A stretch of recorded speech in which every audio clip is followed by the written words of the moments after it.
जग्गू जग्गू मुझे भी पापड़ी दे दो, थोड़ी सी, बस थोड़ी सी पापड़ी मुझे भी दे दो। ना ना, मैं ये पापड़ी किसी को नहीं दूंगा। बहुत मुश्किल से 100 झूठ बोलकर पैसे लिए थे मैंने ये पापड़ी लेने के लिए। लेकिन मेरी मम्मा तो मुझे बाहर की चीजें खाने को पैसे नहीं दे। मैंने कब मम्मा से लिए हैं? मैंने तोते अंकल से जाकर झूठ बोला कि मेरी मम्मा 10 रुपए मांग रही हैं। तोते अंकल ने दे दिए और मैंने कबूतर चाचा की दुकान से जाकर पापड़ी ले ली। ऐसा तो मैं भी कर सकता हूँ, ये तो बहुत आसान। कुकू वहाँ से उड़ता है। वो पहले अपने घर जाता है और अपनी मम्मा से कहता है, मम्मा मम्मा मुझे पैसे दे, मैंने भी पापड़ी खानी है। जग्गू पापड़ी खा रहा था लेकिन उसने मुझे नहीं दी। कुकू बेटा, घर में मैंने अच्छा खाना बनाया है, बैठकर आराम से खाना खाओ। मुझे भूख नहीं है। बाजार की चीजें खाने की भूख है, लेकिन घर का खाना खाने की भूख नहीं है। पैसे तो नहीं दूंगी मैं।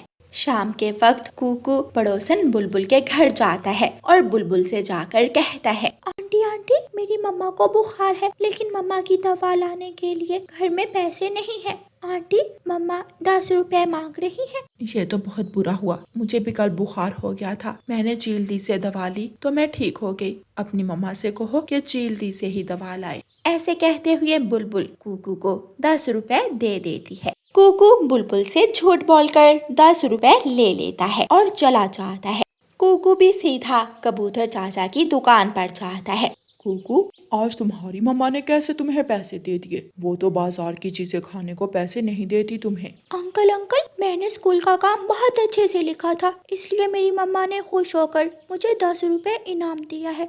अब जल्दी से मुझे पापड़ी का पैकेट दे जो जग्गू लेकर गया था। कुकू कबूतर अंकल से पापड़ी लेकर नदी किनारे चला जाता है और वहाँ बैठकर मजे मजे से पापड़ी खाता है। ऐसे ही 2 दिन गुजर जाते हैं। फिर एक दिन कुकू पड़ोसन हरियाली तोती के पास जाता है और झूठ बोलकर हरियाली आंटी से भी 10 रुपए लेकर पापड़ी लेता है। अब तो कुकू को बहुत मजा आने लगा था। वो झूठ बोलता और अपने पड़ोसी पक्षियों से पैसे लेकर चीजें खा लेता। एक दिन कुकू जब घर आता है तो सच में ही उसकी मम्मा को तेज बुखार था। मम्मा क्या हुआ है, आप ऐसे घोंसले में क्यों लेटी हुई हैं? कुकू बेटा, मेरे सर में बहुत ज़्यादा दर्द है, मुझे तेज़ बुखार हो गया है और इस वक्त घर में पैसे भी नहीं है। आप जल्दी से बुलबुल आंटी के पास जाओ और उनसे 10 रुपए लेकर आओ, मैं दवा ले आती हूँ। बुलबुल आंटी को मेरा बताना जाकर। ये सुनकर कुकू खामोश हो जाता है, क्योंकि उसने तो पहले ही बुलबुल आंटी से झूठ बोलकर पैसे लिए थे।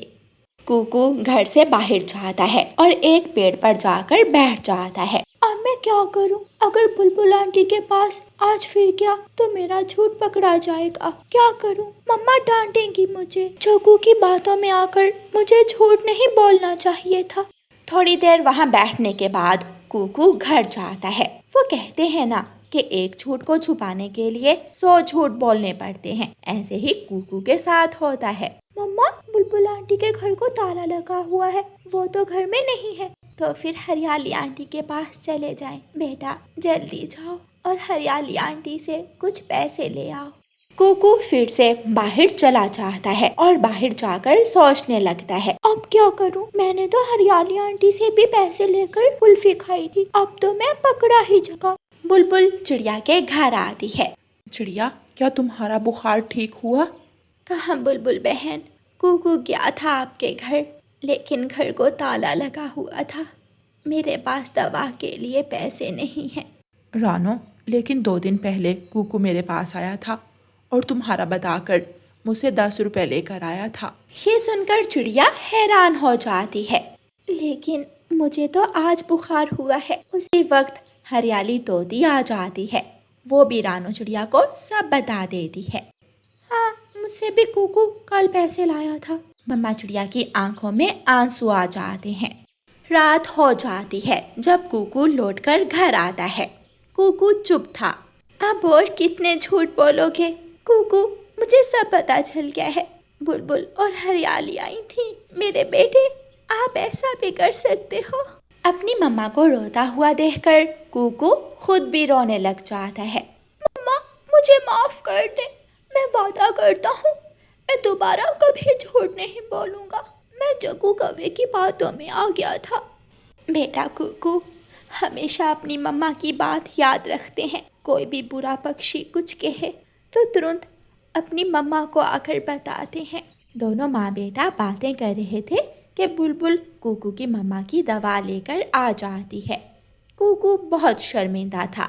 वो शर्म के मारे अपना सर झुकाए बैठा था।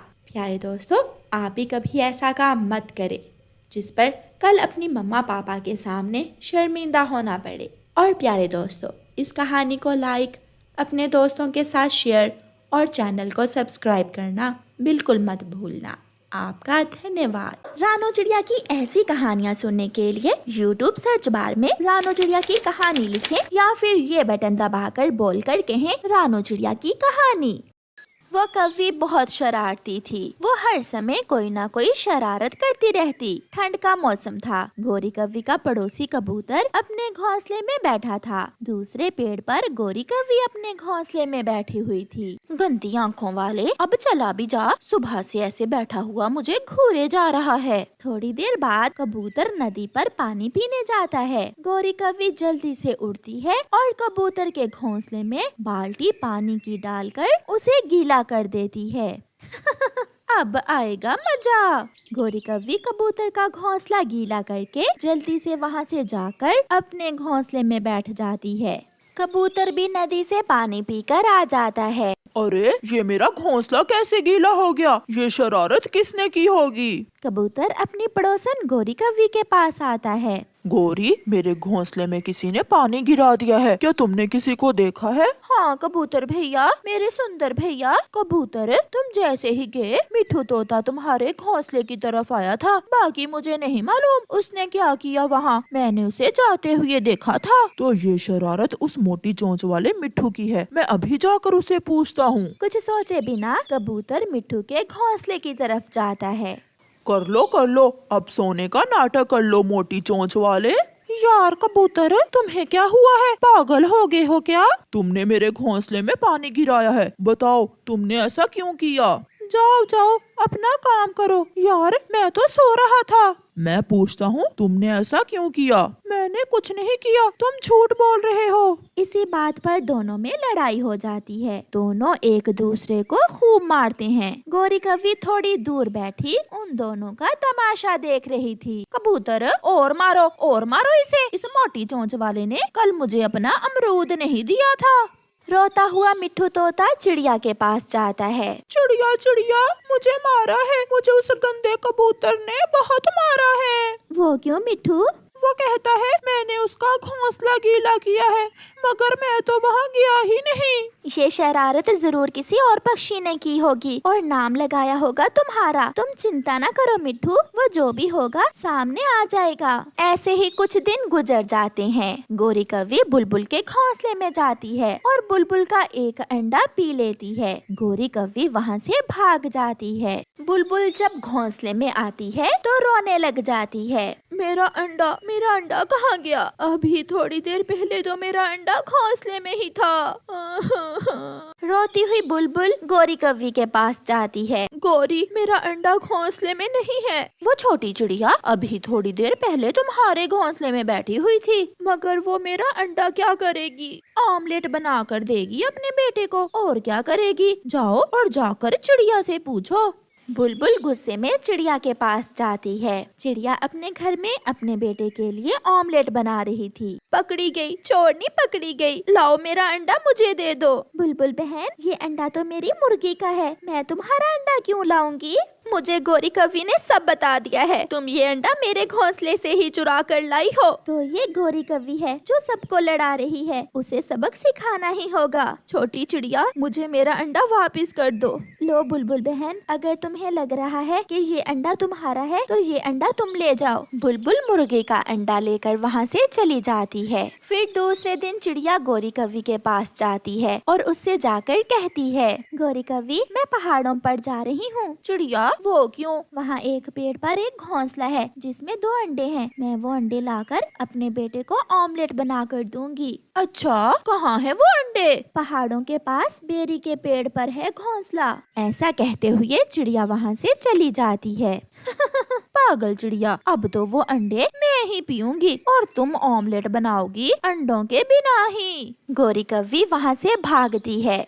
वो शॉर्टकट रास्ते से होती हुई पहाड़ों पर जाती है। वो इधर उधर देखती है। फिर उसे बेरी के पेड़ पर घोंसले में 2 अंडे नजर आते हैं। उधर चिड़िया भी चील के पास जाती है जो झरने पर बैठी हुई थी। चील दी जल्दी जाएं, वो गोरी की बच्ची आपके अंडे पीने वाली है।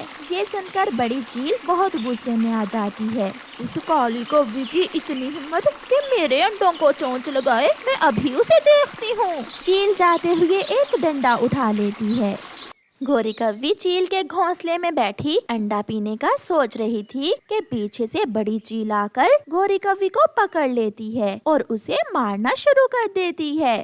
छोड़ो छोड़ो चील, मुझे छोड़ो, इस अंडे का मुझे चिड़िया ने बताया था। पीछे से चिड़िया भी आ जाती है। इतना बड़ा झूठ! चील दी, इसे और मारो। एक चोरी और ऊपर से झूठ। झूठी काली कव्वी, तुझे तो मैं छोड़ूंगी नहीं। फिर वो चील गोरी कव्वी को मार मार कर उसकी पूंछ तोड़ देती है और गोरी कव्वी किसी न किसी तरह जान बचाकर वहाँ से भाग जाती है। वो तो भागती हुई दूसरे जंगल ही जाकर रुकती है। शायद अभी गोरी कव्वी सुधर जाए। प्यारे दोस्तों, इस कहानी को लाइक करना बिल्कुल मत भूलना। आपका धन्यवाद। अगर हम आज ही काम शुरू करें तो कल तक हमारा घोंसला बन सकता है। मैं बहुत खुश हूँ। मेरे आने वाला बच्चा हमारे नए घोंसले में रहेगा। वो हमारा घोंसला देखकर बहुत खुश होगा। तो फिर काम शुरू करते हैं। आप सूखे तिनके इकट्ठे करो और मैं घोंसले को नरम बनाने के लिए नरम चीजें लेकर आता हूँ। कबूतर अपने घोंसले से निकलता है और लूसी कबूतरी अपना काम शुरू करती है। कबूतर दूसरे जंगल बुलबुल के पास जाता है। बुलबुल बहन, क्या आपके पास पुराने पंख हैं? अगर हैं तो मुझे दे दें। क्या आप अपना नया घोंसला बना रहे हैं? हाँ बुलबुल बहन, मैं चाहता हूँ कि मेरा घोंसला नरम और आरामदेह हो। कबूतर बुलबुल से गिरे हुए पुराने पंख ले लेता है और फिर पहाड़ों के पास जाता है जहाँ नरम घास थी। कपास के फूल पूरी तरह सफेद हो चुके थे। कबूतर वहाँ से कुछ कपास के फूल तोड़ता है और वापिस होता है। लूसी ने भी सूखे तिनके इकट्ठे कर लिए थे। अब वो बैठी अपने पति का इंतजार कर रही थी। कबूतर भी आ जाता है। लूसी, आप ये चीजें इकट्ठी करें और मैं जल्दी से चिड़िया को बुला लाता हूँ। वो हमें घोंसला बना देगी। कबूतर चिड़िया के पास जाता है। चिड़िया चिड़िया, मैंने सारी चीजें इकट्ठी कर ली हैं। अब आप मुझे घोंसला बना दें। कबूतर भैया, क्या आप पक्षियों के पंख ले आए हैं? मैंने सारी चीजें जमा कर ली हैं। फिर चिड़िया कबूतर के साथ जाती है और कबूतर का घोंसला बनाने का काम शुरू करती है। चिड़िया बहन, मैं आपके लिए दाना ले आता हूँ क्योंकि आप आज दाना नहीं लेने जा सकेंगी। कबूतर भैया, मेरी बेटी भी भूखी होगी। मेरी बेटी के लिए भी थोड़ा दाना ले आना। कबूतर चिड़िया के लिए दाना लेने चला जाता है और चिड़िया कबूतर का घर बनाती है। कबूतर मैदान में जाता है और वहाँ से उसे कुछ दाने मिल जाते हैं। लूसी, तिनके तो लग गए। अब आप मुझे रंग बिरंगे पंख दो। मैं वो पंख लगाकर घोंसला नरम बना देती हूँ। चिड़िया बहन, आपने घोंसला बनाना कैसे सीखा था? मैंने अपनी माँ से सीखा था। मेरी माँ बहुत सुंदर घोंसले बनाया करती थी। कबूतर दाना ले आता है और चिड़िया कबूतर का घोंसला बना देती है। चिड़िया बहन, आपने तो कमाल कर दिया। ये घोंसला तो बहुत शानदार है। चिड़िया अपने पड़ोसी की मदद करके दाना लेकर अपने घर चली जाती है। आज रात लूसी और कबूतर बहुत खुश थे। वो अपने नए घोंसले में बैठे बातें कर रहे थे। दूसरे दिन पड़ोसी कौवे कबूतर और कबूतरी का नया घोंसला देखकर हैरान हो जाते हैं। कालू, ये कबूतर और कबूतरी ने कब नया घोंसला बना लिया है? ये तो बहुत सुंदर है। गोरी, मेरा तो मन कर रहा है कि हम उनका घोंसला चुरा लें। देखो देखो, वो दोनों कहीं जा रहे हैं। वो शायद नदी पर जा रहे हैं। चलो, तुम मेरे साथ चलो। फिर कौवा और कौवी कबूतरों के घोंसले के पास जाते हैं और इधर उधर देखकर उनका घोंसला उठा लेते हैं और वहाँ से भाग जाते हैं। वो जंगल की दूसरी दिशा में चले जाते हैं। कबूतर और कबूतरी जब वापस आते हैं तो अपने पेड़ पर अपना घोंसला ना देख वो रोने लग जाते हैं। हमारा घोंसला किसी ने चुरा लिया है। मैं छोड़ूंगा नहीं, मैं उसे छोड़ूंगा नहीं जिसने हमारा घोंसला चुराया है। गुस्से में कबूतर उड़ता है। वो सारे जंगल में घूमता है। तोता अपने घोंसले में बैठा हुआ था। मैना भी अपने घोंसले में बैठी हुई थी। कबूतर रुकता नहीं, वो आगे जाता है। ये पेड़ ठीक है कालू जी, हम इसी पेड़ पर अपना घोंसला रखते हैं और ठंडे मौसम में गरम घोंसले के मजे लेते हैं। मेहनत की कबूतर ने और आराम करेंगे हम। दुष्ट कौवो, मैं आ गया हूँ। मैं अपनी मेहनत से बनाया हुआ घोंसला किसी भी कीमत पर तुम्हें नहीं दूंगा। कबूतर को देखकर कौवे डर जाते हैं। ये घोंसला तो हमारा है। कबूतर घोंसला उठा लेता है। दुष्ट कौवो, ये देखो, इस घोंसले में हमारे गिरे हुए पंख अभी तक मौजूद हैं। कबूतर अपना घोंसला ले जाता है और कौवे एक दूसरे का मुंह देखते रह जाते हैं। उस रात तेज बारिश आती है। ऐसी बारिश में कबूतर और कबूतरी आराम से अपने घोंसले में बैठे हुए थे, जबकि कौवा और कौवी तेज बारिश और ठंड में एक सूखे पेड़ पर बैठे हुए रो रहे थे। प्यारे दोस्तों, इस कहानी को लाइक करना बिल्कुल मत भूलना। आपका धन्यवाद।